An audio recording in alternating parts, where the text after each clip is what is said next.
चलिए, सबसे पहला क्वेश्चन है बोटुलिज्म। बोटुलिज्म एक बीमारी है, ये बच्चों में भी हो सकती है, बड़े में भी हो सकती है, और ये खतरनाक बीमारी है क्योंकि ये जीवाणुओं द्वारा उत्पन्न होता है। और इसमें क्या होता है, खाद्य विषाक्तता होता है, यानी खाद्य जहरीला हो जाता है, ठीक ना।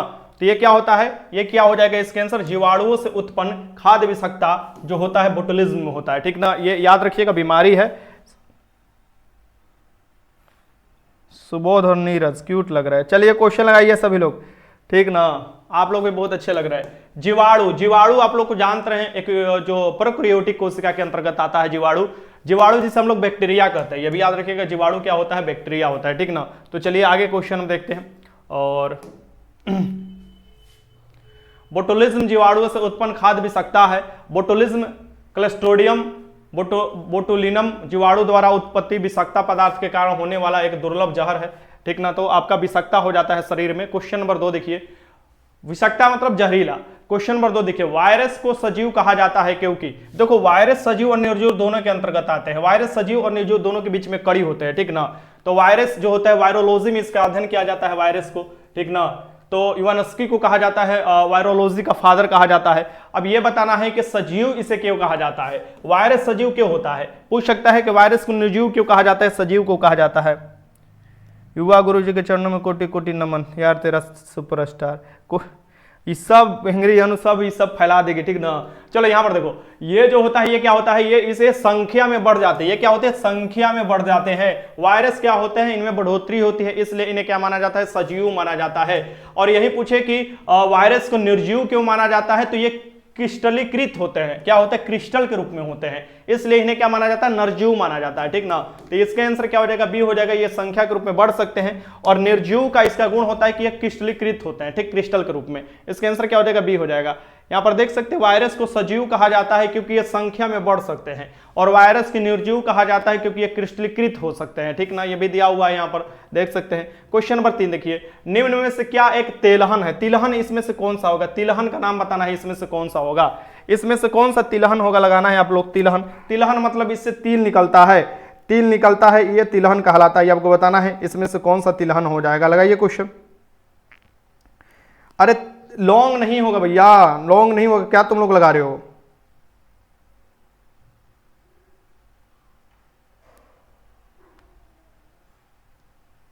राई नहीं देखे हो जी, छोटी छोटी होता है राई जो होता है। सर मेरा 10th भी एडमिट कार्ड, दिक्कत भी आगे क्या होगा। एडमिट कार्ड कहाँ मांगता है तुम लोग, 10th के एडमिट कार्ड में थोड़े ना डॉक्यूमेंट वेरिफिकेशन में होता है। राई, राई क्या है, एक तिलहन के अंतर्गत आता है। तोरी हुआ, क्या होता है, एक मतलब वो होता है गोल गोल तोरी होता है। तीसी होता है, तीसी का भी तेल होता है, ये सब देखोगे इसके अंतर्गत, ये तिलहन के अंतर्गत आते हैं। लौंग का भी तेल होता है, बट वो तिलहन के अंतर्गत नहीं आता है, ध्यान में रखना। राई एक तिलहन है, लहसुन के खाने वाला भाग तना है, लौंग में खाने वाला भाग जो होता है पुष्पकली होता है, ठीक। आगे देखते हैं, क्वेश्चन नंबर 4 देख लीजिए। नग्न बीजी होते हैं, नग्न बीजी इसमें से कौन हो जाएंगे, नग्न बीजी इसमें से कौन हो जाएंगे, आपको बताना है। बीज नग्न होता है, ऊपर की तरफ होता है, ये देखिएगा। सो नग्न बीजी इसमें से कौन हो जाएंगे, पाइनस, नींबू, गाजर या गेहूं। ओबीसी सी बात है, इसमें से पाइनस हो जाएगा, पाइनस हो जाएगा। इसके आंसर क्या हो जाएगा, यहाँ पर आपका आंसर आप लगा लोगे, यहाँ पर 4 के आंसर ए लगा लोगे। पाइनस को नग्न बीजी कहा जाता है, ठीक। चलिए क्वेश्चन लगाइए, डोली रिचू। अरे कहीं जाना था ना, तो वही गांधी मैदान में लड़कों के लिए बुलाया गया था, ठीक ना।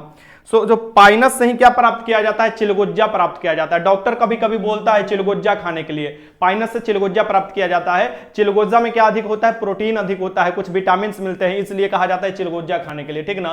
गाजर किसका स्रोत अच्छा है, तो विटामिन ए का। विटामिन ए का सबसे मस्त स्रोत क्या है, गाजर। और विटामिन ए को क्या कहा जाता है, रेटिनोल कहा जाता है। इसकी कमी से आंख वाली बीमारी हो सकता है, रतौंधी हो सकता है। अब सिट्रिक अम्ल जो होता है, यानी कि जो सिट्रिक फ्रूट्स होते हैं, उसमें देखोगे कि नींबू आ जाता है, आपको संतरा आ जाएगा, आंवला आ जाएगा। इसमें विटामिन सी पाया जाता है। क्या पाया जाता है, विटामिन सी पाया जाता है, ये भी याद रखिएगा। आगे चलते हैं। और गेहूं क्या है, गेहूं हुआ, चावल हुआ, एक बीजपत्री पौधा है, एक बीजपत्री, जो कि तुम लोग शाम वाले में पढ़े होगे। इसके आंसर क्या हो जाएगा, नग्नबीजी में पाइनस होता है, पाइनस नग्नबीजी होता है। पाइनस से प्राप्त होने वाला चिलगोज्जा भी खाने का काम आता है। एक साइकस होता है, बहुत इंपॉर्टेंट क्वेश्चन यहां से बनता है साइकस से। देखो साइकस को क्या कहा जाता है, साइकस को जीवित जीवाश्म भी कहा जाता है। साइकस को क्या कहा जाता है, जीवित जीवाश्म कहा जाता है। यह भी नग्नबीजी पौधा पौधा है और साइकस के तनों के मंड निकालकर खाने वाला भाग साबूदाना बनाया जाता है। साबूदाना के तुम लोग खाए होगे ना, ये साइकस से के मंड जो होता है उसी से निकाला जाता है, साइकस से साबूदाना। क्वेश्चन नंबर 5 देखो, वह कौन सा तत्व है जो कि दंत इनेमल को कठोर बनाता है? दंत इनेमल को कठोर इसमें से कौन बनाता है? ऑप्शन जब दिया हुआ है इनेमल की बात कर रहा है ना कि हड्डी की बात कर रहा है, तो दंत इनेमल को कौन कठोर बनाता है ये आपको बताना है। लगाइए क्वेश्चन। अरे यार तेरा सुपरस्टार क्वेश्चन लगा लो। अब चुपचाप तुम लोग क्वेश्चन लगाओ, खाली डिले करते हो, फालतू फालतू तुम लोग बात बोलोगे। ये देखो, दांत में तो कैल्शियम होता है नो डाउट, बट तुम्हारा दांत का जो कठोर भाग होता है यानी कि उसमें क्या होता है, उसमें काम आता है आपका फ्लोरीन। फ्लोरीन इसी का क्षय होखेगा ना तो देखोगे तुम्हारा दांतवा क्या हो जाता है, सड़ जाता है। तुम्हारा कैल्शियम का क्षय नहीं होता है, फ्लोरीन का क्षय होता है। तो तुम्हारा जो आपको होता है दांत में जो एनामिल होता है, और एनामिल सबसे कठोर भाग होता है, और एनामिल किसमें, उसमें अधिक क्या होता है, उसमें होता है आपको फ्लोरीन होता है। अगर तुमसे पूछे कि दांत किससे किसके मतलब तो कैल्शियम और फॉस्फोरस से मिलकर बना होता है, पूरा हड्डी भी उसी से मिलकर बना होता है। लेकिन दांत के कुछ अलग भाग होते हैं जिसमें आपको फ्लोरीन क्या करता है, कठोरता प्रदान करता है, उसके बाद कैल्शियम का स्थान आता है, ठीक ना। इसलिए दांत में जो आप देखोगे फ्लोरीकृत हो जाता है, यानी कि फ्लोरीन वाला ज्यादा पानी पीने पर तुम्हारा निपट जाएगा। इसका आंसर क्या हो जाएगा, बी हो जाएगा। दंत का इनेमल को फ्लोरीन कठोर बनाता है, कैल्शियम तथा फ्लोरीन दोनों इनेमल को मजबूत बनाता है। ये देख सकते हो साफ साफ लिखा है कैल्शियम और फ्लोरीन। इसमें अब मान लो एक ऑप्शन दिया रहता तो तुम लोग आराम से लगा देते, या तो कैल्शियम या फ्लोरीन, लेकिन दोनों दिया था। फ्लोरीन की कमी से मानव शरीर में फ्लोरोसिस नामक आपको रोग हो सकता है, ये भी याद रखिएगा, क्वेश्चन पूछता है तो। चलिए लगाइए के विकास क्वेश्चन लगाइए। क्वेश्चन नंबर 6 लगाइए, पीत का मुख्य कार्य क्या होता है? देखो पीत जो होता है ना ये क्षारीय प्रकृति का होता है, ठीक है ना। और पीत जो होता है ना ये कहां से स्रावित होता है, या यकृत से स्रावित होता है, और कहां पर जमा हो जाता है, पित्ताशय में जमा हो जाता है। सो पीत का काम क्या होता है, जो तुम्हारा खाना होता है ना, खाना को तोड़ना काम होता है, ठीक ना। खाना को मतलब एक गिला की तरफ, जैसे तुम लोग माड़ भात चोखा बनाते हो ना, तो कभी कभी क्या होता है कि जब ज्यादा लू लग जाता है, 2 नंबर ज्यादा लोग जाने लगता है तो मरसटका चलता है, ठीक। यानी माड़ भात को एक में ऐसे मिला दिया जाता है, खिचड़ी जैसा हो जाता है। देन वही काम करता है तुम्हारा का पीत करता है, खाना को इमल्सन कर देता है, यानी छोटे छोटे बाद में वो अपनो समझो गिला टाइप को बना देता है खाना को, ठीक ना। तो ये क्या करता है, पाचन और पोषण हेतु वसा का इमल्सन करता है। क्या करता है, डी। इसलिए कहोगे कि जो भी पीत वाला बीमारी होता है ना, जैसे पीत वाला कोई भी बीमारी हुआ या यकृत वाला बीमारी हो गया, उसमें क्या कहा जाता है, माड़ भात चोखा खाने के लिए, चोखो भी ना, माड़ भात खाने के लिए बोला जाता है, यानी खिचड़ी खाने के लिए बोला जाता है। ऑपरेशन भी होता है तो पेट में तो खिचड़ी खाने के लिए बोला जाता है। काहे के लिए, तो प्रोटीन की तो जरूरत है कि जल्दी से उत्तक बन जाए, जल्दी से क्या हो जाए, तुम्हारा कोशिका का विकास हो जाए, और साथ में यह भी कि तुम्हारे लीवर पर या तुम्हारा जो लीवर है उस पर ज्यादा प्रभाव ना पड़े, जल्दी से खाना पच जाए, इसलिए वो दिया जाता है, ठीक। इसका आंसर क्या हो जाएगा, यहां पर डी हो जाएगा। आगे चलते हैं, क्वेश्चन नंबर 7 देख लो, रक्तचाप लार श्रवण, यानी लार जो तुम्हारा स्रावित होता है, सोते समय देखो कि लार ऐसे गिर जाता है। कभी कभी क्या होता है, आदमी हितगन में जाता है ना, तकिया बढ़िया उजर मिल जाता है, सुतले सुतल गिर, जिसका लार गिरता है ऐसे गिर जाएगा, बड़ा लाज लगता है, ठीक ना। कभी कभी हम तो ट्रेन में ऐसे आ रहे थे बुद्ध पूर्णिमा से, जब 12th कर रहे थे, तो याद अभी है, तो बगल में बैठी थी आर्मी के मेहरान थी ना, वो हम का कि हमको नींद लग रहा था, हम सूत गए, हमको का पता था कि एकदम पूरा एकदम ओकर साड़ी पर गिर उड़ गया था, एकदम समझ लो कि। लेकिन बेचारी बोली ना, एकदम समझ लो, उठे जब ना जगे ना एकदम, तो जगे तो बोली कि मतलब जगे तो हंसने लगी हमको देखकर। हम देख ले अरे बाप रे पूरा भीज गया था, हम सोचे पानी से पोंछ दे, बोली नहीं नहीं कोई बात नहीं कोई बात नहीं, सो जाइए। फिर हम वैसे ही सो गए, जलवा था भाई। आगे देखो, रक्तचाप जो होता है स्पिग्नोमेनोमीटर द्वारा मापा जाता है, जिसे आप देखोगे। और लार सर्वर जो होता है और उल्टी जो होता है, ये आपको तो पीछे वाला जो भाग होता है ना, मेडुला, मस्तिष्क के पीछे वाला जो भाग होता है मेडुला होता है, सो वही आपको ये सब निर्धारित करता है। क्या होता है, मेडुला द्वारा, ठीक। यानी कि ये कौन सी अभिक्रिया होती है, ये अनियंत्रित होती है, अनैच्छिक होती है, यानी कि अनैच्छिक अभिक्रिया आपको जो नियंत्रित की जाती है मेडुला द्वारा किया जाता है। 7 के आंसर क्या हो जाएगा, यहाँ पर डी हो जाएगा, मेडुला अनैच्छिक के अंतर्गत आ जाएगा ना, तुम्हारा सांस लेना जो भी। यहां पर देखो, रक्तचाप, लार श्रवण और उल्टी सहित सभी अनैच्छिक क्रियाएं मेडुला द्वारा नियंत्रित होती है। मेडुला मस्तिष्क के सबसे पीछे वाला भाग होता है। यह उपाचय, रक्तदाब, आहार नाल के क्रमानुकुंचन, ग्रंथि स्राव तथा हृदय के धड़कन को नियंत्रित करता है। आगे देख लो, क्वेश्चन नंबर 8 देख लो। इसीलिए कहा जाता है कि अगर कोई के ज्यादा दिल धड़कने लगा किसी को देख के ना, पीछे से एक तबड़क मारता था, गार्जियन पहले कहाँ पीछे मारता था, कहा जाता है कि पीछे नहीं मारना चाहिए, चानी पर नहीं मारना चाहिए, क्योंकि चानी पर मारने से देखोगे कि तुम्हारा जो अनैच्छिक क्रिया है वो बंद हो सकता है। अनैच्छिक क्रिया वैसा चीज है कि तुम्हारा बंद हुआ तो तुम निपट लोगे, जैसे कि तुम्हारा सांस आना, दिल का धड़कन बढ़ना, ये सब जो होता है अनैच्छिक क्रिया के अंतर्गत आता है, ठीक ना। तुम इच्छा के समीप नहीं है कि 1 घंटा बांध कर रख लोगे कि हम नहीं सांस लेंगे, ऐसा चीज नहीं होता है। तो इसलिए पहले का आदमी चानी पर नहीं मारता था। आज जब प्यार वार जब होता है ना, दुश्मनी होता है, चाहे नफरत ज्यादा बढ़ता है, तो पीछे से एक चटकन दे देना चाहिए। वो क्या होता है कि तुम्हारा मेंटेन हो जाना चाहिए। मजाक कर रहे थे, देना मत किसी को, नहीं तो बड़ी मार मराओगे तुम लोग भी। अलैंगिक प्रजनन देखो, अलैंगिक प्रजनन तो सबसे पहले बहुत जल्दी होता है। लैंगिक प्रजनन के आपको अपेक्षा देखोगे, अलैंगिक प्रजनन बहुत जल्दी होता है, जैसे हाइड्रा में देखोगे ये सब होता है। और उसी चीज से मेन जो है ना, मेन से ही अलग टूटकर एक अलग आपको निकल जाता है जीव। तो देखोगे तो अलैंगिक प्रजनन देखोगे लैंगिक प्रजनन से भिन्न है, क्योंकि अलैंगिक प्रजनन में क्या होता है, प्रजनन में युग्मक पैदा होते हैं, वंश विविधताओं का दर्शाता है, नए जीव का जनक माता पिता के समान। देखो कुछ ना कुछ ये आंसर आपको हो जाएगा। जो नए आपको महत्वपूर्ण होते हैं, नए जो जीव बनते हैं माता पिता से, आपको अलैंगिक जनन लैंगिक जनन से भिन्न होता है। नए जीव जब जो बनेंगे, यानी अलैंगिक जनन की बात कर रहा है, अलैंगिक जनन में जो नए जीव बनते हैं भाई आपको एक ही चीज से निकल कर बनेंगे। सो इसमें क्या होता है कि इसमें समान उनका आपको गुण पाया जाता है, ठीक ना। मान लो यहां से एगो कलम है, एक में अलैंगिक जन्म कब होगा, जब इसको कोई किसी को जरूरत नहीं होगा। लैंगिक जन्म कब होगा, जब एकरा एगो लाल कलम की जरूरत होगा। मान लो एकरा फीमेल हो गया, एगो मेल हो गया, ठीक ना। ये 2 कलम मान लो, ये एक कलम हो गया, बी कलम हो गया, एक कलम हो गया, बी कलम हुआ। अब एक कलम को लैंगिक जन्म में बी की जरूरत जरूर पड़ेगा, यानी कि अपोजिट सेक्स की जरूरत जरूर पड़ता है लैंगिक जन्म में, लैंगिक जनन में जैसे। लेकिन अगर अलैंगिक जनन होगा, इसमें एक भी चल सकता है, ए वाला भी अपना क्या कर सकता है, अपना बॉडी का पार्ट तोड़ सकता है और अलग अलग जनन कर सकता है, ठीक ना। तो इसका आंसर क्या हो जाएगा, जैसे हाइड्रा में होता है लैंगिक जनन, तो इससे जब साथे से एकरे से निकलेगा तो बेसिक सी बात है कि एकरे जैसे होगा इसमें गुण। क्वेश्चन देखो आगे, क्वेश्चन नंबर 9, निम्नलिखित प्राणियों में से किसमें खुला परिसरण तंत्र पाया जाता है। खुला परिसरण तंत्र किसमें पाया जाता है। अब ये जो खुला परिसरण तंत्र है, क्या हम लोगों में पाया जाता है ना, हम लोगों में नहीं पाया जाता। हम लोगों में पाया जाता है तो पता चला कि दिल के खून, नस के खून, माथा के खून, नाक के खून, सब खून एगोड़े में आपको दौड़ता, ऐसा नहीं पाया जाता हम लोगों में, ठीक ना। हम लोग का अलग अलग बनाया हुआ है कि नब किसके लिए बनाया, नस किसके लिए बनाया है, ठीक ना। किसी में शुद्ध रक्त जाएगा, किसी में अशुद्ध रक्त आएगा, ये सब हम लोग के अलग अलग बनाया है। तो हम लोग का खुला नहीं है। खुला किसमें होता है, मकड़ी में होता है, झींगा मछली में होता है, झींगा में हो जाएगा, वो लाल ऊपर से दिखाई देता है, जो भी चीज ये होता है, ठीक ना। मकड़ी को भी तुम ऊपर से लाल दिखाई दे सकते हो, मकड़ी को ध्यान से देना, अपना उसका पूरा खुला परिसरण तंत्र दिखाई दे देगा, ठीक ना। तो ये क्या होता है कि इसमें सब जगह ही रक्त बहते रहता है, शरीर के हर भाग में उसके रक्त बहते रहेगा, ठीक ना। ये खुला परिसरण तंत्र कहलाता है सामान्य भाषा में देखा जाए। सो झींगा में होता है खुला परिसरण तंत्र। एक बात ध्यान में रखना, झींगा जो होता है उसमें खुला परिसरण तंत्र पाया जाता है। ये हो जाएगा इसका आंसर। क्वेश्चन नंबर 10 देखो, मानव शरीर के किस अंग में शोथ के कारण हेपेटाइटिस होता है। शोथ जानते हो किसका होता है, शोथ मतलब एक आप समझ सकते हो कि सूजन बोल सकते हो, ठीक ना। सूजन होने लगता है किसके कारण। सर जी लखनऊ देखिए गए थे इसलिए इतना अच्छे लग रहे थे, हैं सर मुझे लगता है कि आप अगुआ आया था इसलिए। अरे नहीं यार, तुम लोग कसम से बोले, चौपट आदमी हो गए हो का तुम लोग, ठीक है। आज था गांधी मैदान में मीटिंग था, जो कि बिहार पुलिस में एज बढ़वाने के लिए, ठीक ना, कि एज में छूट मिलना चाहिए। दिलीप आने वाला था तो हम भी चले गए थे, बोले थे चलो चलते हैं आज, कि उस भले 1 घंटा लेट हो जाएगा, लेकिन बहुत से लोगों को अगर लाइफ में मौका मिल जा रहा है तो बढ़िया है। वहाँ पहले ही से पुलिस गिरल है, पहले ही से वो बोल दिया फोन कर करके नहीं हो सकता है आज मीटिंग। तो इसलिए कि हम लोग भी सहयोग कर सके, हम भी आगे बढ़ चढ़कर उसमें आप लोगों का सहयोग कर सके, उसमें हम गए थे, ठीक ना। सही आप लोगों को बात बता रहे। वहां पर काफी लड़के मिले भी, हमसे मिले भी, काफी लड़के मिले भी। अब क्या किया जा सकता है, पहले ही बोल रहा है कि 21 तारीख तक यहाँ पर कोई मीटिंग नहीं हो सकता है पुलिस, और वो पता था हमको पहले से, ठीक ना। आगे देखते हैं, मानव शरीर के किस अंग में शोथ के कारण हेपेटाइटिस होता है। भैया यकृत। यकृत तुम्हारा लीवर होता है, आपको बहुत अच्छा चीज होता है। तुम्हारा जो भी प्रभाव होता है यकृत पर अगर प्रभाव पड़ा ना तो तुम्हारा जल्दी निपट जाओगे। इसी में सूजन हो जाता है और हेपेटाइटिस बी वाला रोग आपको देखने को मिलता है, जो कि बहुत ही खतरनाक बीमारी होता है। तो ये यकृत शोथ के कारण होता है, यकृत प्रभावित होता है। यकृत मतलब लीवरिया जिसे कहा जाता है, ठीक ना। इसका आंसर क्या हो जाएगा यहाँ पर, सी हो जाएगा, सी। यकृत मतलब लीवर हो जाता है, इसमें सूजन नहीं होना चाहिए। जहरीला पदार्थ भी खाते हो ना तो जाके यकृत में बैठ जाता है, उसको निकालना पड़ता है। आगे चलते हैं, इसका आंसर क्या हो जाएगा, सी हो जाएगा। आगे चले, यकृत शोथ का कारण हेपेटाइटिस होता है। आगे देखते हैं क्वेश्चन नंबर 11 देखो, समस्थानिक शब्द का अभिप्राय क्या है। समस्थानिक, समस्थानिक मतलब क्या होता है, समस्थानिक, समभारिक, समन्यूट्रॉनिक, ये सब पूछते रहता है, तो आपको बताना है समस्थानिक मतलब क्या होता है। लगाइए,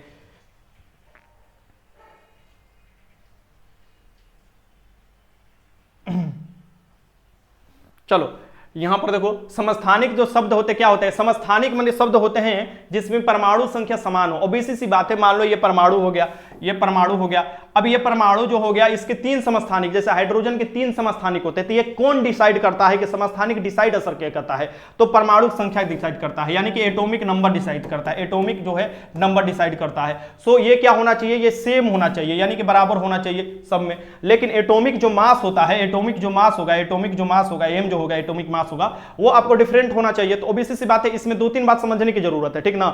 यहां पर जो एटॉमिक नंबर अगर जो बोल रहा है, तो यहां पर एटॉमिक नंबर कौन निर्धारित करता है, तो प्रोटॉन निर्धारित करता है। कौन करता है, प्रोटॉन, जिस पर पॉजिटिव चार्ज होता है। और ये आपको स्टेबल जब होता है एटम, तो उसमें आपको ये बराबर हो जाता है इलेक्ट्रॉन के, ये भी ध्यान में रखना चाहिए।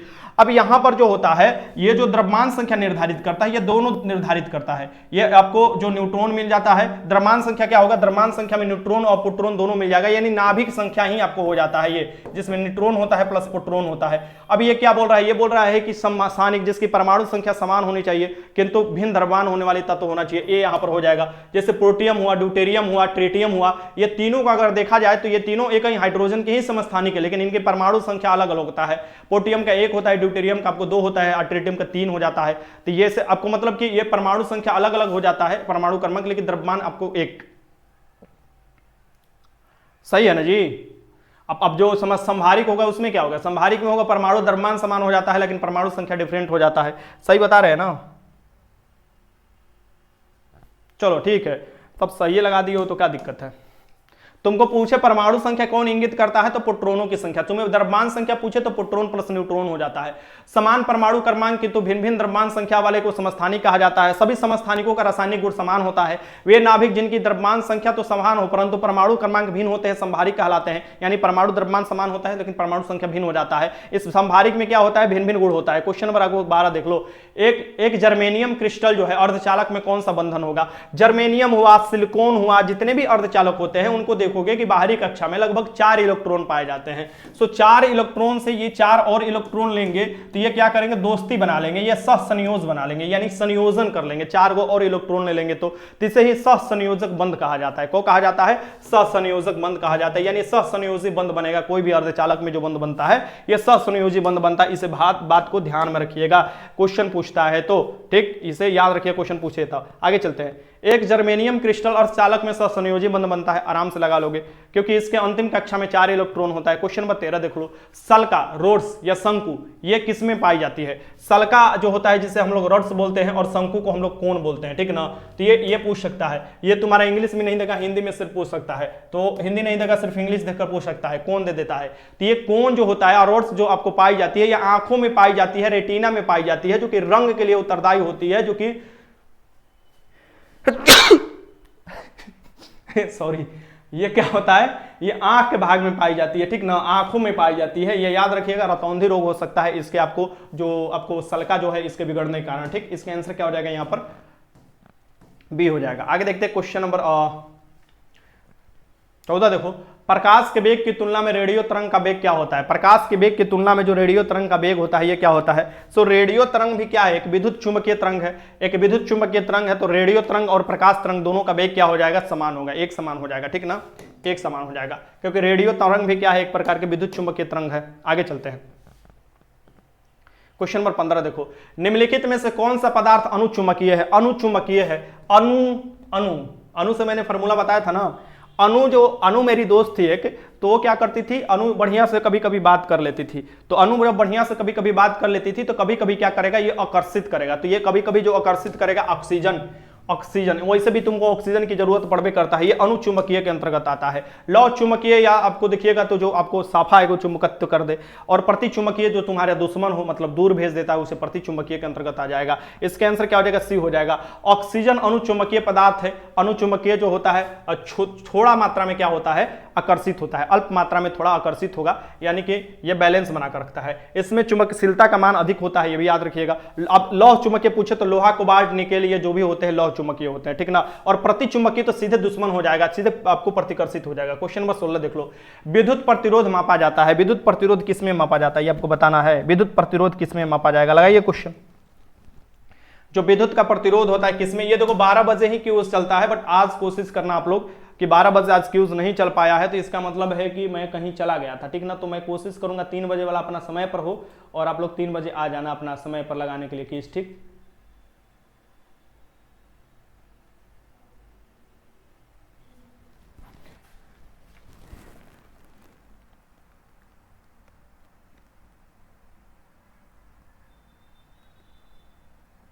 चलो बहुत अच्छा।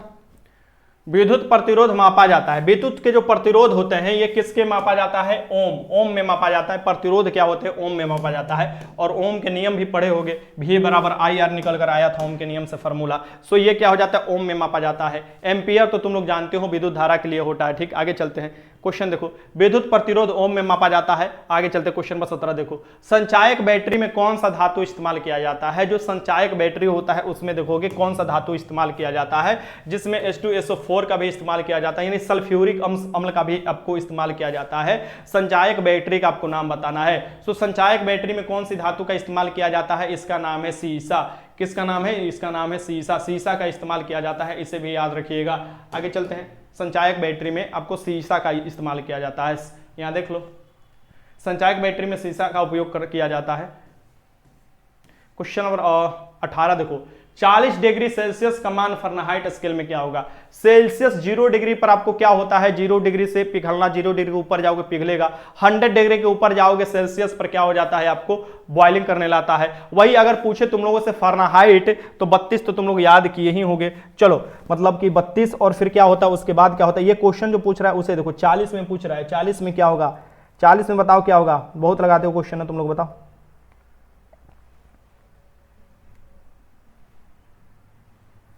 अरे फॉर्मूला नहीं याद है का।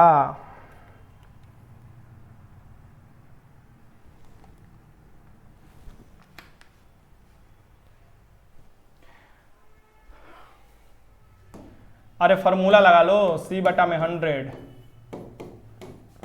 F माइनस 32 बटा में 180। यानी यहां पर देखोगे कि C माइनस 0 लिखने से कोई फायदा तो है नहीं, 0 का फायदा। तो यहां पर ये जो होता है सेल्सियस में देखोगे ये क्या होता है, 0 पर होता है। 0 सबसे निम्न होता है, ऊपर जो हो जाता है 100 हो जाता है, ठीक। और वहीं देखोगे कि जो फ़ारेनहाइट होता है 32 जो होता है नीचे वाला पॉइंट होता है और सबसे ऊपर वाला पॉइंट 180 होता है।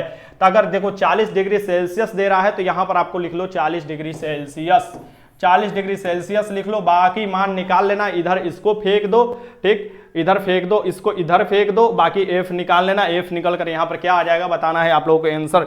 F निकल कर क्या आ जाएगा, 104 लोग लगा रहे हैं, बहुत अच्छा है। हाँ यही फार्मूला आपको लगाना है, बस लगाकर थोड़ा मैथमेटिक्स का सवाल अपने से भी बनाया करो, मतलब मैथ वाला जिसमें आता है, इससे बेहतर होगा कि आपका कैलकुलेशन सही होगा।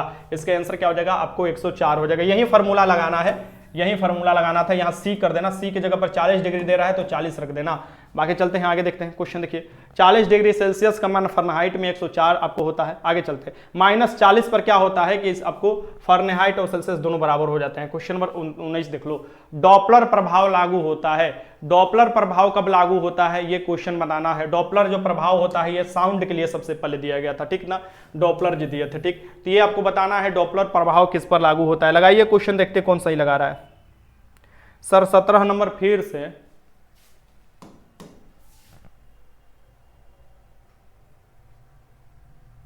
हाँ कहाँ दिक्कत है। संचायक बैटरी में कौन सा इस्तेमाल की जाती है, तो संचायक बैटरी में शीशा का ही इस्तेमाल किया जाता है ना जी, शीशा नहीं इस्तेमाल किया जाता। बड़का बड़का बैटरी में जो होता है शीशे में नहीं इस्तेमाल किया जाता उसमें। आगे देखते क्वेश्चन 19 देख लो, डॉपलर प्रभाव लागू होता है। डॉपलर प्रभाव लागू होता है ये आपको बताना है। डॉपलर प्रभाव कहाँ लागू होता है तो बताओ। देखो देखो सब बी लगा रहा है। एक जो स्पीडी दौड़ने स्टार्ट करता है सब ढाई ढाई ढाई ढाई गिरते रहता है। कसम से बोल रहे हैं कि तुम लोगों के, अरे कौन बता दिया कि एगो स्थिर रहना चाहिए, एगो चलना चाहिए। तुम लोगों को क्या बताएगा, एग्जाम्पल में बताएगा ना कि ट्रेन तुम लोग की तरफ आ रहा है, तुम ट्रेन की तरफ जा रहे हो तो धोनिया हमारा कनवा फाड़ देगा, ठीक ना। तो ये क्या होता है, सापेक्ष गति होता है जी, यानी तुम भी गति कर रहे हो वो भी गति कर रहा है। हद इंसान हो तुम भैया, यानी सापेक्ष गति में होता है, ठीक। ये सापेक्ष गति में डॉपलर प्रभाव होता है। डॉपलर प्रभाव तुमको नहीं देखे हो कि तुम भी जा रहे हो ट्रेन से दूर, ट्रेन तुमसे दूर जा रहा है तो उसका कम सिटी सुनाई देता है। डॉपलर प्रभाव लागू होता है सापेक्ष गति के लिए।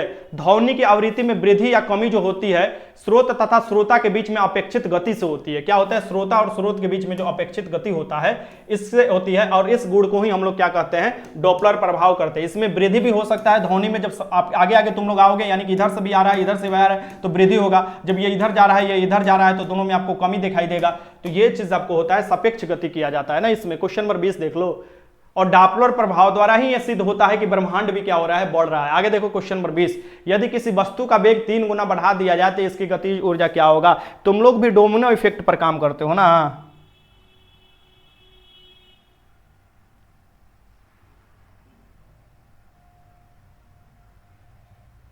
हाँ, बड़ा वाला ऑप्शन मिलेगा ना, सही बोल रहा है बेरोजगार विजय, बड़ा वाला ऑप्शन मिलेगा ना, सब लोग को दिमागवा बड़ा वाला ऑप्शन या इनमें से कोई भी मिलेगा। तो देखो अब यहाँ पर देखो कि वस्तु का वेग जो होता है ये आपको 3 गुना हो गया, यानी वेलोसिटी 3 गुना हो गया। तो यहाँ पर पूछ रहा है कि गतिज ऊर्जा हाफ mv स्क्वायर होता है, काइनेटिक एनर्जी बराबर क्या हो जाता है, गतिज ऊर्जा हाफ mv स्क्वायर हो जाता है, mv स्क्वायर हो जाता है। ठीक, तो यहाँ पर हाफ कर लो, हाफ कर लोगे, m का m रख दो, अरे भी देखो 3 गुना कर रहा है तो 3 के स्क्वायर कर दो ना सीधे, तो ये क्या हो जाएगा 9 गुना हो जाएगा, क्या हो जाएगा यहाँ पर 9 गुना हो जाएगा। इसके आंसर क्या हो जाएगा यहाँ पर सी हो जाएगा। यही मोमेंटम पूछता तो मोमेंटम 3 गुना के 3 गुना ही हो जाता, क्योंकि मोमेंटम के फॉर्मूला क्या होता है, mv ही होता है। आगे देखते हैं क्वेश्चन नंबर, यहाँ पर देखो क्वेश्चन नंबर 21 देख लो, विद्युत चुंबक निम्नलिखित में से धातु काम आती है। विद्युत चुंबक बनाने के लिए देखो यहाँ पर अब जब दे दिया सिर्फ कि विद्युत चुंबक बनाना है तो किस धातु का, तो 2 बनाना पड़ता है चुंबक, एक अस्थायी चुंबक होता है, एक अस्थायी चुंबक होता है।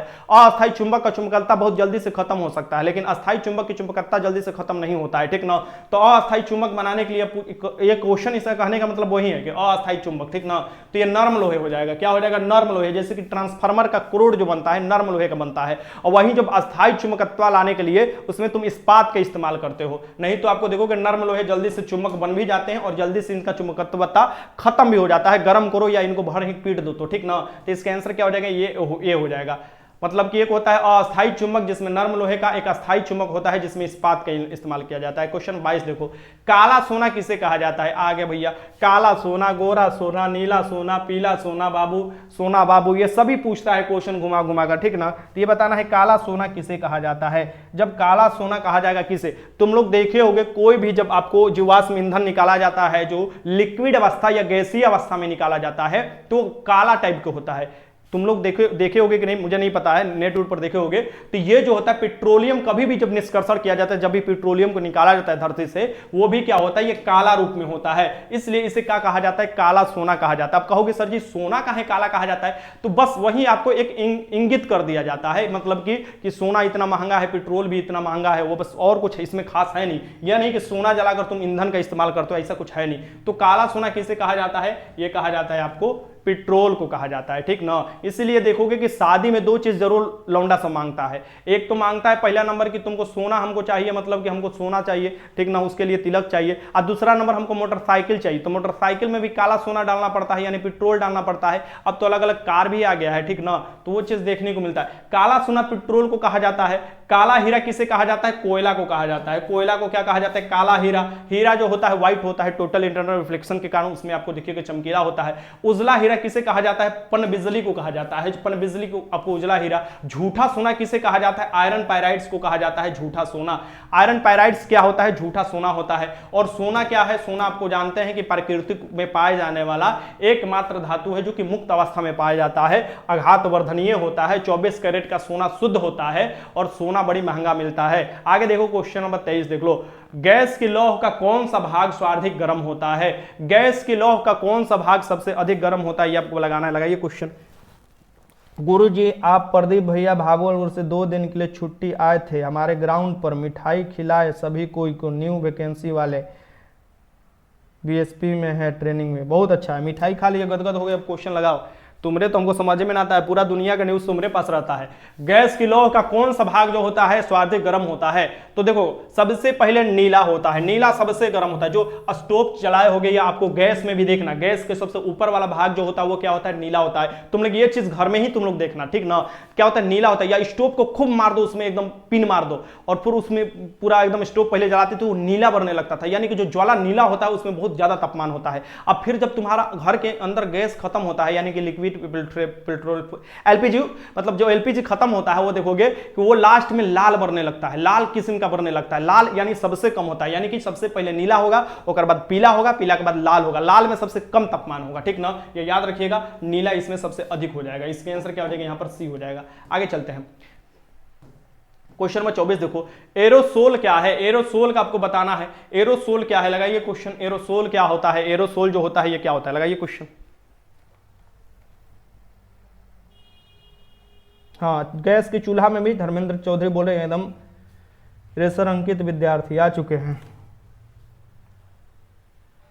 दिलीप कुमार, रानी देखो क्या पूछ रहा है, दिलीप कुमार, रानी कुमारी समस्तीपुर से हो क्या। दिलीप कुमार बता दो रानी कुमारी कहाँ से हो, समस्तीपुर से हो कि कहाँ से। खिचड़ी लेके जाएंगे तुम्हारे यहाँ ही, ठीक ना, 30 लेकर जाएंगे, कहेंगे कि हाँ चलिए पहुंचा देते हैं, खिचड़ी लेकर, बता दो कहाँ के हो, समस्तीपुर के हो कि पटना के हो कि भागलपुर के हो, छपरा के हो, अररिया के हो, पश्चिमी चंपारण, पूर्वी चंपारण, बिहार के कौन जिला से हो, ये बताना है। तो एरोसोल जो होता है ये क्या होता है, द्रव या ठोस जो होता है, गैस में जो विलयन हो जाता है, यही को एरोसोल कहा जाता है। इसका आंसर क्या हो जाएगा, यहाँ पर सी हो जाएगा, एरोसोल क्या हो जाता है, यही होता है। ठीक ना, चलो आगे चलते हैं। यहां बताओ क्वेश्चन नंबर 25, आवर्त सारणी के न्यूनतम प्रतिक्रियाशील तत्व कौन सा है। आवर्त सारणी के सबसे न्यूनतम प्रतिक्रियाशील कौन सा है, ये आपको बताना है। ठीक, लगाइए क्वेश्चन। आवर्त सारणी के सबसे न्यूनतम प्रतिक्रियाशील जो होता है ये कौन सा होता है। जो भी ये क्वेश्चन गलती करेगा ना, ओकरा के ले जाकर पहाड़ की चोटी से उल्टा करके लटका दिया जाएगा 20,000 फीट की ऊंचाई पर। ठीक ना, ये क्वेश्चन कोई भी अगर गलती करेगा तो कोनो को क्वेश्चन ही गलती नहीं करना है, सबको सही सही लगाना है, चुपचाप कायदे से ये क्वेश्चन लगाओ। सब लगा 50 का डी, ये कौन सी लगा रहा है, कौन डी लगा रहा है, आप देख लो। ये कौन है, विकास, चल ठीक है, ये तो बच गया। एकरा में कौन डी लगाया है, पहले कहाँ भाग गया, ये देखो साहिल शर्मा, चौपटिया गए हो का साहिल जी। हाँ, ये देखो ए कौन लगा रहा है, ए कौन लगा रहा है, गौतम पासवान लगा रहा है। अरे तुम लोग उठा के लेकर फेंक देना चाहिए उधर। अरे उत्कृष्ट गैस भैया, नोबल गैस भैया, जिसे अक्रिय गैस कहा जाता है, जिसका ऑक्टेट पूरा रहता है, यानी ये स्टेबल रहता है, इसे किसी से जरूरत क्या है आपको रिएक्शन करने के लिए। तो आवर्त सारणी की न्यूनतम प्रतिक्रियाशील जो होता है ये कौन सा होता है, आपको होता है सी होता है। प्रतिक्रियाशील में देखोगे फ्लोरीन ज्यादा करता है, क्लोरीन ज्यादा करता है, ये सब आपको देखने को मिलता है। इसके आंसर क्या हो जाएगा, यहाँ पर सी हो जाएगा। आगे देखते हैं। ठीक ना, अक्रिय गैस का निष्क्रिय गैस कहते हैं helium, neon, argon, krypton, xenon, radon. Radon जो होता है हमारे वायुमंडल में नहीं पाया जाता है, ये भी याद रखना। क्वेश्चन नंबर 26 देख लो, संयोजी इलेक्ट्रॉन मौजूद होते हैं। संयोजी, संयोजकता, कोई भी परमाणु के संयोजकता कैसे निकाला जाता है। ठीक, संयोजकता निकाला जाता है कि बाहरी जो होता है, बाहरी जो कक्षा में स्थित इलेक्ट्रॉन होती हैं, जो कि अपना या तो इलेक्ट्रॉन त्याग सकती हैं स्टेबल के लिए, या आप किसी से उधार लेकर स्टेबल बन सकती है, वो जो होता है ये इलेक्ट्रॉन होती है। ठीक, इलेक्ट्रॉन होता भी हो सकता है, मतलब मेल फीमेल जो भी हो जाए, हमको क्या पता है। संयोजी इलेक्ट्रॉन जो मौजूद होते हैं ये कहां होते हैं, ये बाहरी कक्षा में होते हैं, यानी परमाणु की किस क्या हो देंगे, बाहरी कक्षा में हो जाएंगे। ठीक, तो इसका आंसर क्या हो जाएगा, परमाणु के सबसे बाहरी कक्षा में जो होते हैं वहीं आपको संयोजी इलेक्ट्रॉन कहलाते हैं, और उनकी संख्या संयोजकता कहलाता है। इसका याद रखिएगा, क्वेश्चन आपसे पूछेगा। तो आगे चलते हैं। क्वेश्चन नंबर 27 देखो, नील निम्नलिखित में से रंजक है। नील क्या है, निम्नलिखित में से रंजक है। देखते हैं ये कौन सही लगा रहा है। जो लोग सही लगाएगा उसको चॉकलेट हम देंगे। ठीक ना, जो लोग सही लगाएगा क्वेश्चन को चॉकलेट मिलेगा, एकदम सही लगाना है। ठीक ना, जो सबसे पहले सही लगाएगा सबसे पहले उसी का हम नाम लेंगे। क्वेश्चन नंबर 27, टॉप 5 लोग को नाम लिया जाएगा।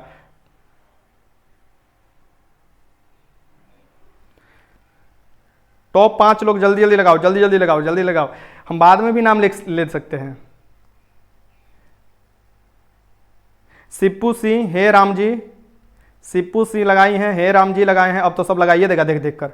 एक कौन है, देवेंद्र कुमार। एक कौन है, अंशु कुमार। और कौन है, कसम से यादव राज। इतना तुम लोगों ने, अरे चलो ठीक है, ऐसे क्वेश्चन ये बहुत तुम लोगों को नया नया दिखाई दे रहा होगा। देखो नील जो बनाया जाता था, एक तो खेती कर नील निकाला जाता था प्राकृतिक रूप से, एक आर्टिफिशियल तौर पर नील बनाया जाता है। सो आर्टिफिशियल तौर पर जो नील बनाया जाता है उसे वेट नील कहा जाता है। क्या कहा जाता है, वेट नील रंजक कहा जाता है। इसे याद रखना, इसका आंसर क्या हो जाएगा, यहाँ पर ए हो जाएगा।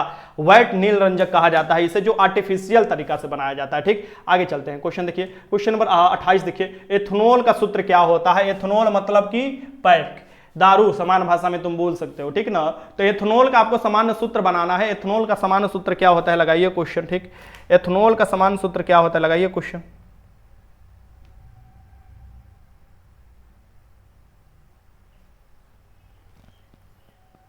बहुत अच्छा। एथेनॉल का जो सामान्य सूत्र होता है क्या होता है, C2H5OH ना होता है, ये जी फार्मूला होता है। ये क्या होता है, C2H5OH, एथेनॉल, सामान्य भाषा में जिसे अल्कोहल कहा जाता है। ठीक ना, अब एथेनॉल मत पी लेना, जौहर उसे कहा जाता है, दारू वाला जौहर। आगे देखते हैं। क्वेश्चन नंबर 29, निम्नलिखित में से कौन सा कार्बन, ये बताना है। देखो यहाँ पर निम्नलिखित में से कौन सा कार्बनिक यौगिक नहीं है? कार्बन का यौगिक नहीं है, यानी कि कार्बनिक यौगिक नहीं होगा।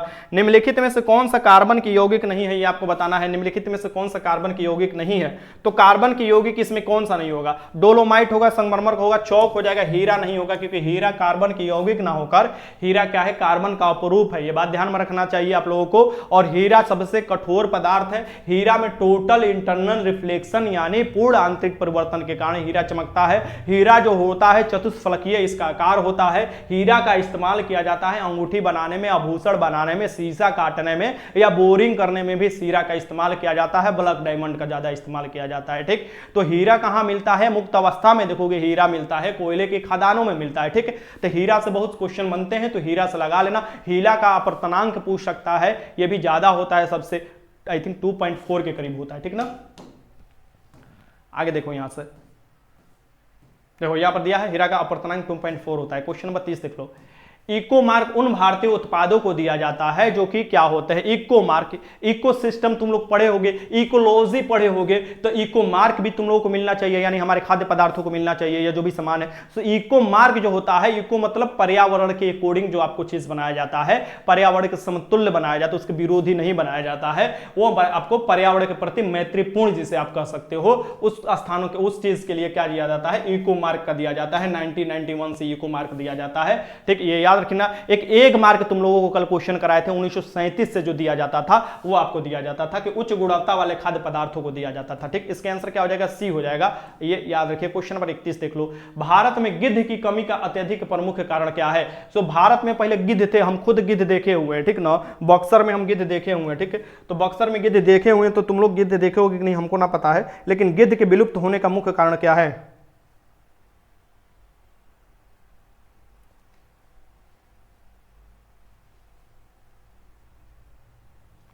एक दावा आता था डिक्लोफेनिक सोडियम, डिक्लोफेनिक जिसे बोला जाता है, डिक्लोफेनिक सोडियम का दवा एक आता था। ठीक ना, वो क्या होता है कि गाय भैंस जब बीमार होती थी, जब थोड़ा सा बुखार लगता था, तो उसको गाय भैंस पशु को दे दिया जाता था। पशु तो ठीक हो जाती थी, लेकिन निपट जाती थी। जब मान लो पशु मर गई अपना उम्र पूरा करते करते या बीचे में मर गई, तो उसको क्या करते थे? पहले जंतु को, मरे हुए जंतु को गिद्ध खाने के लिए आ जाते थे। उनको वैसे होता था, नकिया उनका पूरा एकदम देखो कैसे जो खाता था, मुहवा से जो खाता है ना, वो ऐसे एकदम टेढ़ होता था, बड़ा बड़ा उसका पंख होता था।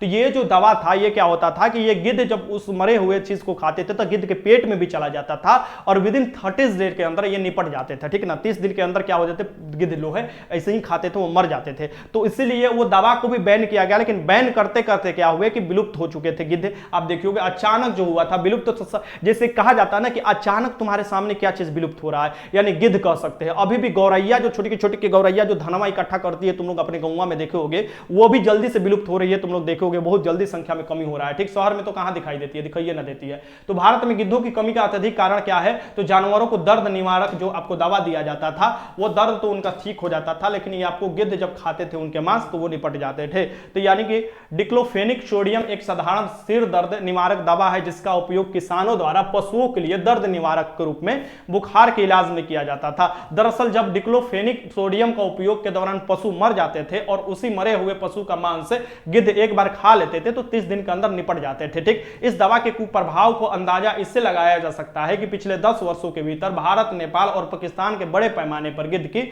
मौत हो चुकी है, विलुप्त हो चुके हैं, यानी कि आपको दिखाई नहीं देते हैं। ठीक, तो आगे चलते हैं। क्वेश्चन नंबर 32, मानव की कौन सी क्रिया जलवायु से सर्वाधिक प्रभावित होती है? मानव के सबसे, बताओ, ये क्वेश्चन बहुत अच्छा है। सबसे कौन सी प्रक्रिया है जो कि जलवायु से प्रभावित होती है? मानव की कौन सी क्रिया जलवायु से सबसे अधिक प्रभावित होगी, ये बताना है। सबसे अधिक जो कौन सी मानव की क्रिया? मत्स्य उद्योग, मतलब कि मछली का पालन के लिए पानी तो चाहिए चाहिए। ठीक, फिर होता है आपको खनन उद्योग, खनन के लिए भी देखोगे बहुत सी जगह पर खनन के लिए पानी का इस्तेमाल किया जाता है। और भी आपको दिखेगा और भी जलवायु दशा का, निर्माण का आपको बताना है और कृषि का बताना है। इसमें से कौन सा आंसर होगा? मैं तुम लोगों को इतना बोला इसलिए तुम लोग को भुलवा दिया। ठीक ना, दाल भात भुंजिया कर दिया। तो अब ये इसमें से आपको बताना है कि इसमें से आंसर कौन होगा। ठीक, आंसर क्या लगाओगे? देख लिए, इसमें कोनो बी लगा रहा है, कोनो डी लगा रहा है, कोनो ए लगा रहा है। चलो सबसे ज्यादा डी ही लगा रहा है, बहुत अच्छा। तो ये क्या हो जाएगा? कृषि हो जाएगा। कृषि जो होता है, एग्रीकल्चर जो होता है, सबसे अधिक जलवायु से प्रभावित होता है। जलवायु कहा जाता है कि तुम्हारे 15 से 20 साल के लगभग मतलब कि ज्यादा समय अंतराल के बीच में जो आपको दशा, मौसमी दशा बनती है, उसे ही जलवायु कहा जाता है। तो वो तुम्हारा जलवायु जो होता है, हमारा जो है भारत जो है, आपको पता है कि यहां पर भी जलवायु बदलते रहता है समय समय के अकॉर्डिंग। तो जो भी प्रभावित होता है, कृषि सबसे अधिक जलवायु के कारण ही प्रभावित देखने को मिलता है, ठीक ना। आगे देखते हैं क्वेश्चन नंबर 33। देखो, भारत के मौसम किसे कहते हैं, तो वहीं आपको 5-10 दिन या आपको 3-4 दिन में जो परिवर्तन होता है उसे मौसम कहा जाता है। क्वेश्चन 33 देख लो, भारत के निम्न स्थानों में से कौन सा स्थान मैंग्रोव या जवारीय वनस्पति के लिए प्रसिद्ध है। मैंग्रोव या जवारीय वनस्पति के लिए आपको प्रसिद्ध है, वनस्पति जिसके लिए प्रसिद्ध है। काजीरंगा नहीं है भाई, साइलेंट वैली नहीं है, सुंदरवन नहीं है, हिमालय की तराई नहीं है, क्या है, यानी कि सुंदरवन। सुंदरवन जो है आपको डेल्टा भी आप देखोगे, सुंदरवन डेल्टा जो बनाया जाता है ब्रह्मपुत्र और किस नदी द्वारा, गंगा नदी द्वारा, बांग्लादेश और पश्चिम बंगाल के क्षेत्र में देखोगे ये चीज देखने को मिलता है, यानी कि बंगाल की खाड़ी में देखने को मिलता है। यहां पर सुंदरी नामक वृक्ष पाई जाती थी, इसलिए इसका नाम पड़ गया था सुंदरवन डेल्टा। सुंदरवन डेल्टा इसका नाम पड़ा क्योंकि यहां पर सुंदरी नामक वृक्ष पाई जाती थी, जो कि मैंग्रोव वृक्ष थी, और ये आपको देखने को मिलता है पश्चिम बंगाल में। ये देखोगे, काजीरंगा देखोगे असम में मिलेगा, एक सिंह गैंडा के लिए जो होगा काजीरंगा प्रसिद्ध है। साइलेंट वैली जो होगा केरल में मिलता है, इसे भी याद रखिएगा। और हिमालय के तराई तो तुम ही लोग जानते ही हो, हिमालय के बाद प्रदेश जो हिमालय के तराई होता है, शिवालिक वाला बात कर रहा है यहां पर, ठीक ना। आगे चलते हैं, क्वेश्चन नंबर 34 देख लो, किस राज्य के प्रतिशत अधिकतम वन क्षेत्र है। किस राज्य में सबसे अधिक वन क्षेत्र पाए जाते हैं आपको बताना है। किस राज्य में सबसे अधिक वन क्षेत्र पाए जाते हैं। हर 2 साल के बाद क्या होता है, 1987 से हर 2 साल के बाद आपको देखा जाता है कि वन में कितना वृद्धि हुआ है, ठीक ना। सो वन में वृद्धि देखा जाता है, सबसे अधिक आपको देखिएगा प्रतिशत किसमें वन में हुआ है, सो प्रतिशत सबसे अधिक पाया जाता है मिजोरम में। और क्षेत्रफल सबसे अधिक पूछे तो वो पाया जाता है मध्य प्रदेश में आपको वन का। और आपसे ये भी क्वेश्चन पूछ सकता है कि सबसे अधिक एसटी यानी कि शेड्यूल ट्राइब 2011 के अनुसार प्रतिशत पूछे तो मिजोरम हो जाएगा। शेड्यूल ट्राइब की संख्या प्रतिशत के हिसाब से सबसे अधिक पूछे तो वो हो जाएगा मध्य प्रदेश। ये सब याद रखिएगा, क्वेश्चन आपसे पूछता है, ठीक ना, मिजो। आगे देखते हैं क्वेश्चन यहां पर देखो, क्वेश्चन नंबर यहां पर 35 है। 24.62 के करीब जो है आपको 2000 जो अभी जो पिछला वाला जो आपको आंकड़ा आया था फॉरेस्ट डिपार्टमेंट वाला, उसमें आपको जो प्रतिशत है आपको 1 है, लेकिन उसको कितना करना है तो उसको 33% किया जाएगा तो बैलेंस हो जाएगा। निम्नलिखित में से कौन सा एक जीवाश्म ईंधन नहीं है, यह बताना है। इसमें से कौन सा एक है जो कि जीवाश्म ईंधन नहीं है, ठीक ना, यह बताना है। अंत भला तो सब भला, ये आपको बताना है। जीव जब हजारों लाखों साल के अंदर दब जाते थे वायु के अनुपस्थिति में और काफी ज्यादा प्रेशर होता था, तो वो अपना रूप बदल देते थे और वो ईंधन के रूप में हो जाते थे। वो देखोगे पहले के पेड़ पौधे, पहले के जानवर बहुत क्षेत्र में दब जाते थे, वहीं आज देखोगे कि शुद्ध कोयला एंथ्रेसाइट के रूप में, बिटुमिन्स के रूप में, पीट के रूप में, लिग्नाइट के रूप में, ये जीवाश्म ईंधन के रूप में मिलते हैं। पेट्रोलियम हुआ, डीजल हुआ, ये सब आपको मिलता है, ठीक ना। तो ये क्या होता है, यूरेनियम जो हो जाएगा, ये क्या हो जाएगा, नहीं होगा। यूरेनियम क्या हो जाता है, ये आपको देखोगे परमाणु भट्टी में इस्तेमाल किया जाता है, ठीक ना। ये यूरेनियम जो होता है ये खतरनाक होता है। यूरेनियम क्या होता है, यूरेनियम 235 का इस्तेमाल किया जाता है आपको, या तो परमाणु विखंडन में इस्तेमाल किया जाता है, और परमाणु विखंडन में भी 2 प्रकार के परमाणु विखंडन होते हैं, जिसमें एक अनियंत्रित परमाणु विखंडन होता है, जैसे बम बनाना है तो उसको अनियंत्रित करेंगे कि ज्यादा विनाश करे। एक होता है नियंत्रित परमाणु विखंडन, जिसमें हम लोग न्यूट्रॉनों को अवशोषित करते हैं और एक ही न्यूट्रॉन को छोड़ते हैं कि वो विखंडित करते रहे यूरेनियम के नाभिक को, तो ऊर्जा मिलते रहेगा, उसे हम लोग नियंत्रित कहते हैं। जैसे परमाणु भट्टियों में जो मिलेगा नियंत्रित मिलेगा, क्योंकि हमको ऊर्जा की जरूरत होती है, ठीक। तो यहां पर जो हो जाएगा, इसके आंसर क्या हो जाएगा, यहां पर डी हो जाएगा। जादूगोड़ा जो है झारखंड के लिए, जादूगोड़ा झारखंड जा रहे हो ना, वो प्रसिद्ध है किसके लिए, यूरेनियम के लिए ही प्रसिद्ध है। सबसे अधिक जो यूरेनियम होता है कजाकिस्तान में होता है, उसके बाद कनाडा में होता है, अभी भी सबसे अधिक कजाकिस्तान में होता है। तो चलो यहां पर क्वेश्चन तुम्हारा समाप्त होता है। चलो बताओ कितने क्वेश्चन सही किए तुम लोग, ठीक। एक बार लाइक कर दो जाने से पहले।